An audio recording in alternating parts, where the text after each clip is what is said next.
निशा जी, एक सबसे बड़ा क्वेश्चन और बच्चों के मन में रहता है कि सुजीत सर कभी ये टॉपर से पूछिए कि इस बीपीएससी के तैयारी के दरमियान यानी कि प्रीलिम्स से लेके इंटरव्यू तक में कितनी साल का सफिशिएंट टाइम होता है ये तैयारी की। बाकी ये लोग तो जितना टाइम ले लें आयोग तो उनके ऊपर है, मतलब अगर तैयारी मैं स्टार्ट करना चाहूँ तो कितने साल का आपके हिसाब से कितना साल लगता है?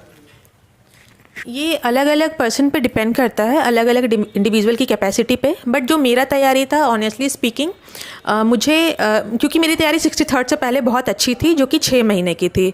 जनवरी 2018 और शायद वो जुलाई 2018 में 63rd हुआ था, तो वो 5 से 6 महीने की तैयारी थी जो कि मैंने बहुत ही मेहनत किया था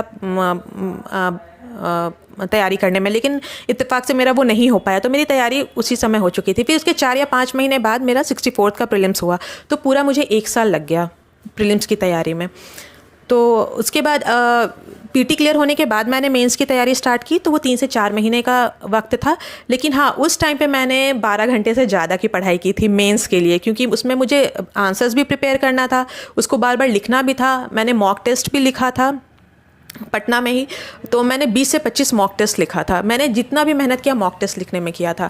तो यही मेरी तैयारी यही रही थी। 1 साल की रही थी प्रीलिम्स के लिए और 4 महीने की रही थी मेंस के लिए। लेकिन हाँ, उस मेंस की जो 4 महीने की तैयारी थी वो 1 साल से ज़्यादा मुझे लगी, क्योंकि मैं दिन भर पढ़ती रहती थी।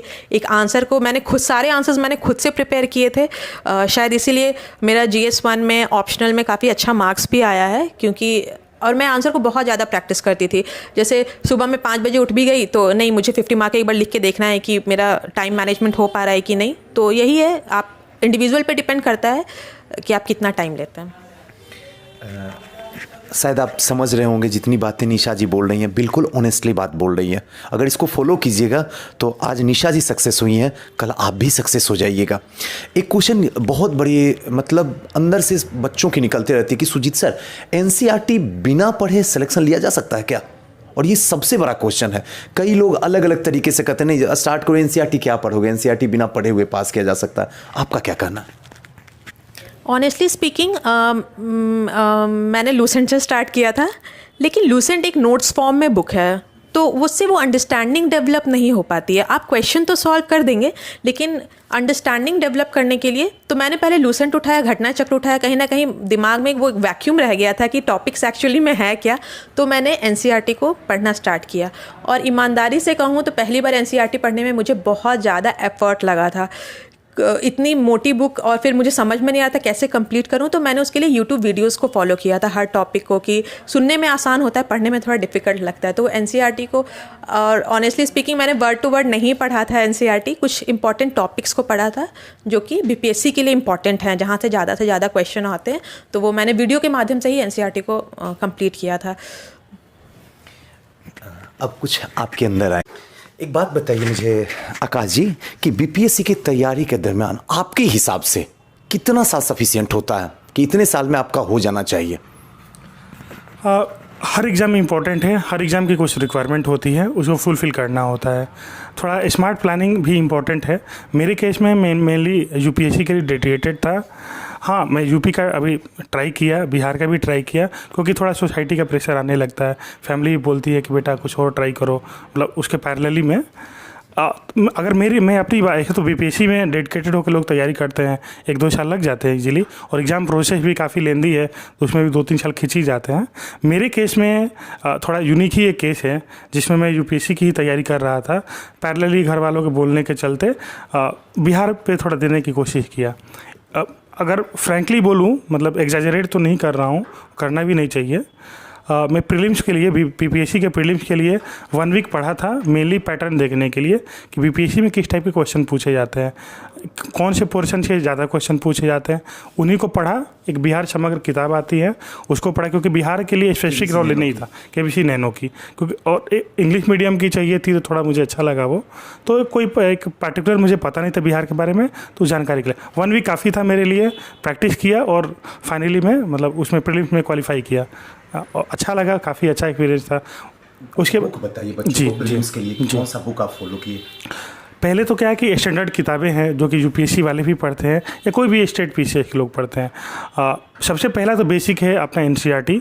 कोशिश होनी चाहिए कि 6 से 12 तक की किताबें पढ़ लें। आकाश जी, यहाँ पर एक बात के लिए मैं रोक दूंगा आपको। जी, जी। कई बच्चे ऐसे पूछते हैं या बहुत सारे ऐसे टॉपर आते हैं जिनका इंटरव्यू लोग यूट्यूब पे रखा हुआ, वो बोलते हैं ये ज़रूरी नहीं है कि NCERT बुक पढ़ा जाए, कि बिना NCERT के भी पास किया जा सकता। आपके हिसाब से क्या है? जहाँ तक सर मेरी राय है, जिनका बैकग्राउंड आर्ट्स है वो थोड़ा इस सब्जेक्ट से डील कर रहे होते हैं, आर्ट के सब्जेक्ट से डील कर रहे होते हैं, तो उतना दूर फील नहीं करते इन सब्जेक्ट से। लेकिन जो टेक्निकल बैकग्राउंड से, साइंस है, मैथ्स है, उनके साथ क्या प्रॉब्लम है ना, उनको ये 10 तक पढ़े होते हैं मोस्टली, उनको सब भूला भूला होता है और चाइल्डहुड में भी उतना लोग ध्यान नहीं देते आर्ट्स के सब्जेक्ट पे। तो उनके लिए एक सबसे ईजी वे में पढ़ना और समझना NCERT प्रोवाइड करता है। एक बच्चों की तरह पढ़ाया जाता है, मतलब NCERT में लिखी गई है। अब जो स्टैंडर्ड बुक्स है थोड़ा कहीं टेक्निकल हो जाता है इन बच्चों के लिए जो कि आर्ट्स बैकग्राउंड से नहीं है। तो मेरे समझ से ज़्यादा उन जो आर्ट्स बैकग्राउंड से नहीं है उनके लिए NCERT काफ़ी इंपॉर्टेंट है। अगर 6 से 12 तक पॉसिबल नहीं है पढ़ना, टाइम अलाउ नहीं कर रहा है, तो 11-12 पे भी मिनिमम कर सकते हैं। इससे क्या होगा, प्रीलिम्स में तो मैं नहीं बोलूँगा कोई ज़्यादा हेल्प मिले या ना मिले, लेकिन मेंस का जो एक आपका क्लैरिटी है, एक एनालाइज करने का तरीका, विश्लेषण का तरीका वहाँ से मिलता है। इंटरव्यू में भी काफ़ी हेल्प मिलता है। इसके अलावा फिर अब स्टैंडर्ड बुक्स हैं, जैसे कि पॉलिटी के लिए लक्ष्मीकांत हो गया, हिस्ट्री के लिए बिपिन चंद्र या स्पेक्ट्रम भी हो गया, इकोनॉमी के लिए तो NCERT ही है, ऐसे कुछ बहुत बड़ा अल्टरनेट नहीं है। फिर भी रमेश सिंह की एक किताब आती है, वो काफ़ी इंपॉर्टेंट है, क्योंकि इसमें नॉलेज जो फैक्ट है वो एक काफ़ी स्ट्रेट फॉरवर्ड दे रखे हैं। थोड़ी मोटी किताब ज़रूर है, लेकिन अगर आप वो पढ़ेंगे तो इकोनॉमी काफ़ी अच्छा हो जाएगा।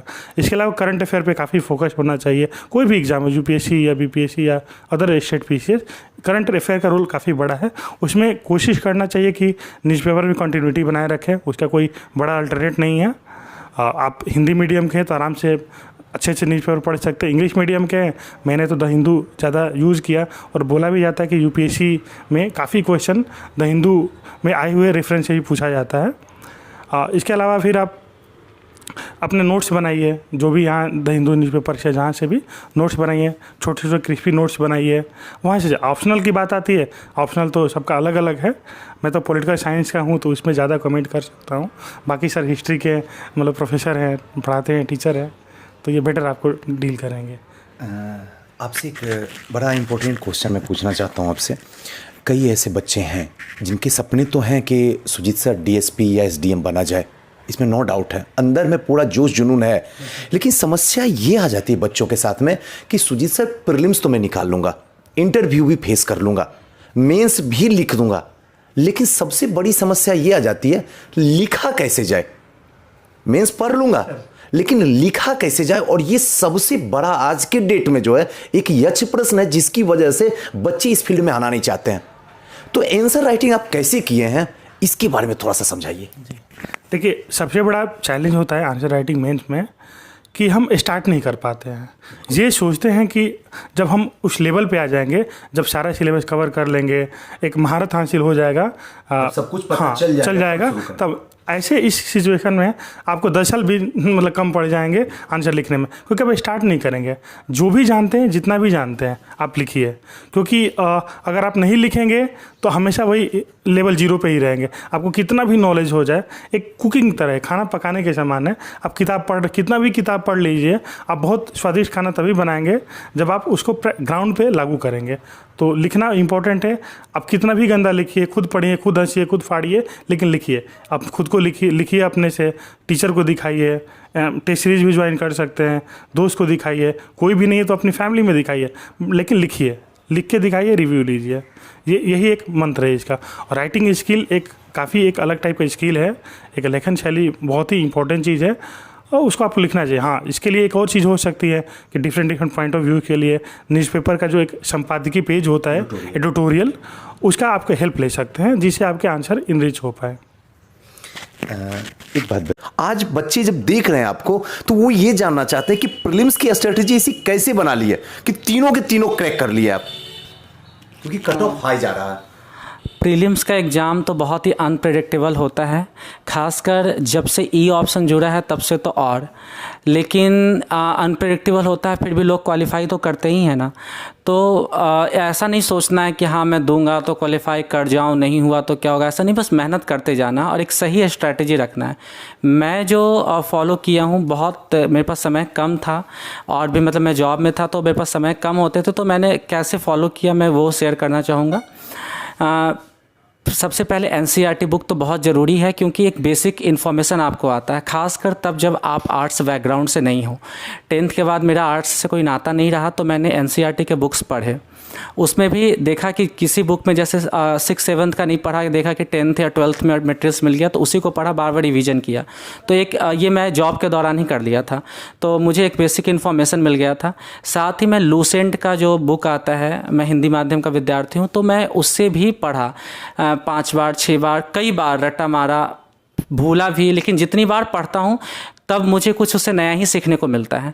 तो इस तरह से मैंने स्टैटिक पोर्शन कंप्लीट कर लिया। प्रीलिम्स में जो सेक्शन होते हैं, मैं थोड़ा इस पर बात करना बताऊंगा कि जैसे हिस्ट्री हुआ, पॉलिटी हुआ या फिर ज्योग्राफी का भी ले ले, तो ये सब क्वेश्चन स्टैटिक पोर्शन में आता है। साइंस हुआ, 30-30 क्वेश्चन साइंस से आते हैं, 35 अराउंड हिस्ट्री से आते हैं, तो ये सब स्टैटिक पोर्शन हुआ, ये आपको लूसेंट से हो जाएंगे। और साथ में अगर आप एनसीईआरटी या जो बुक आपको अच्छा लगता है या रेफरेंस बुक आप करते हैं, तो ये आपका स्टैटिक पोर्शन 80-90% हो जाते हैं। आप किसी भी प्रीवियस ईयर का क्वेश्चन पेपर उठाकर देख लीजिए, 80-90% क्वेश्चन लूसेंट से होते हैं। ठीक है, जो डायनेमिक पोर्शन होता है, 10 क्वेश्चंस मैथ्स के होते हैं, तो मैथ्स बहुत टफ नहीं होता है। मेरा इंजीनियरिंग बैकग्राउंड था, तो मैं बस एग्जामिनेशन से 5 दिन 10 दिन पहले हर टॉपिक का 4-4 5-5 मैथ बना लेता था, तो उससे मेरे 10 में हर बार मेरे 9-10 ऐसे सही हो जाते थे। और करंट अफेयर्स बहुत इंपॉर्टेंट है। करंट अफेयर्स लोग कहते हैं बीपीएससी का करंट अफेयर्स 1 लाइनर होता है, तो इसके लिए मतलब ऐसा नहीं है कि एग्जामिनेशन से 1 महीना पहले पढ़ के कंप्लीट करना आसान होता है। मेरे लिए तो नहीं था। जब से मैंने प्रिपरेशन शुरू किया तब से जो वो 10 मिनट 15 मिनट का जो एक वीडियो आता है, कोई भी आप उठा लीजिए, 1 लाइनर क्वेश्चन, उसको आप ऐड कर सकते हैं, डेली का नोट्स बना सकते हैं कॉपी में, और उसी का आप एक लोकल न्यूज़पेपर, जहाँ जैसे बिहार का एग्ज़ाम है तो बिहार का लोकल न्यूज़पेपर जो है वो आप मतलब पढ़ें। उसका जो पॉलिटिकल न्यूज़ है वो आप छोड़ दें, लेकिन जैसे सरकार की योजनाएं हैं, कोई समस्या है या कोई अलग अलग पॉइंट है, जीविका दीदी, इस सारे पॉइंट्स का आप नोट करें। ये आपको, ये जो अगर आदत है आप में, तो ये आपको प्रीलिम्स में, मेंस में, इंटरव्यू तीनों में हेल्प करेगा। साथ ही एक राष्ट्रीय संस्करण दैनिक जागरण, वो भी मैं पढ़ता था, और द हिंदू का एडिटोरियल आता है। चूँकि मेरा इंग्लिश बैकग्राउंड है नहीं, तो मैं एडिटोरियल सुन लिया, कभी द हिंदू न्यूज़पेपर भी पढ़ लिया, तो इससे मेरे करंट अफेयर्स के पार्ट कंप्लीट हो गए। और कोई एक मैगजीन, एक मतलब अपने कॉन्फिडेंस के लिए आप फॉलो कर सकते हैं। आप कौन से मैगजीन यूज़ करते थे? मैं विजन यूज़ करता था, विजन का यूज़ करता था। और इसके अलावा इकोनॉमिक्स के लिए बिहार इकोनॉमिक सर्वे पढ़े, उसका फैक्चुअल डेटा से 5-10 क्वेश्चन आते ही आते हैं, तो आपका उससे कवर हो जाएगा। और हाँ, इन सब चीज़ों को पढ़ने के साथ ही ज्ञान आप में हो जाता है, लेकिन ऑप्शन सेलेक्ट करना तभी आएगा जब आप कम से कम 50 प्रैक्टिस सेट मारे। और सिर्फ प्रैक्टिस सेट ऐसे नहीं मारना कि हमने सॉल्व किया और कितने क्वेश्चन बने, इतना मार्क्स आया, छोड़ दिया। अगर जो गलत हुए हैं उसका सही ऑप्शन क्या है और बाकी के जो ऑप्शंस हैं वो किस प्रश्न का सही आंसर हो सकता था, अगर इस माध्यम से रिवीजन किया जाए, जो प्रश्न आपके गलत हुए हैं उसको भी आप एक नोट्स में नोट डाउन कर ले और उसका रिवीजन करें, तो इस तरह से आपका मेरा प्रीलिम्स हुआ है, तो भाई किसी का भी प्रीलिम्स हो सकता है, उतना टफ नहीं रह जाता है। विकास जी, जो आप लोग को बात बताए, मैं उम्मीद करता हूं कि अगर इनकी बात को फॉलो किया जाए और ईमानदारी से किया जाए तो आपका भी प्रीलिम्स इस वीडियो के बाद आपका रुकने वाला नहीं।